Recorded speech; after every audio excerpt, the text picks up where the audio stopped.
राज्य राजनीति अरविंद महापात्र सस्पेंड को लेकिन बर्तमान किए कौन सत नवीन कहते सत ना विजु नेता मैंने सत मिछर कौन माने विचार कर काम होमर नवीन पट्टनायक स्टेटमेंट देले अरविंद महापात्र स्टेटमेंट देले लोके विचार करेंगे किए ठीक किए भूल राजनीति रे सत मिछ बयान आधार रे केबे निर्णय करा जाए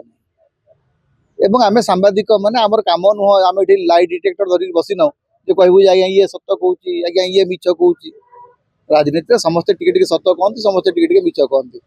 समस्ते निज रणनीति आधार रे जार जहाँ वक्तव्य रखा कथा रखुं तेणु आम ये कहीं कहवा आज्ञा ये सत कहते सी मिछ कहते आप मोठू कहीं आशा कर मुझे आज्ञा ये सत्यवादी आ मिथ्यावादी मोर काम से कम नुह मु दुईटी स्टेटमेंट देखली अरविंद महापात्र स्टेटमेंट देखली नवीन पट्टनायक स्टेटमेंट देखली नवीन पट्टनायक बीजेडी सभापति दल रे जहाँ भल से तार निष्पत्ति नहीं अरविंद महापात्र को निश्चित भाव में कथाटी खराब लगी तेणु से डिफेंड करेंगे किंतु यार परिणति रे बीजेडी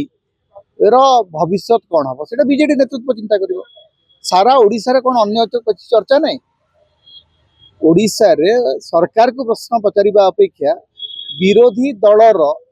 कौन चली 24/7 कौन पे आलोचना हो ठीक अच्छे दिज विधायक को बीजेडी सस्पेंड कला कहानी से तापर किए सत कहूँ किए मिछ कहूँ कौन पाई कहूँ यहाँ आज्ञा आमर आवश्यकता नहीं आमर काम होमें देखिलु जे हाँ बीजेडी भितर 2 जन विधायक निलंबित हेले से 2 जन निलंबित विधायक निजक डिफेंड कर दीर्घ समय आलोचना कर आवश्यकता अंततः मुझे अनुभव कर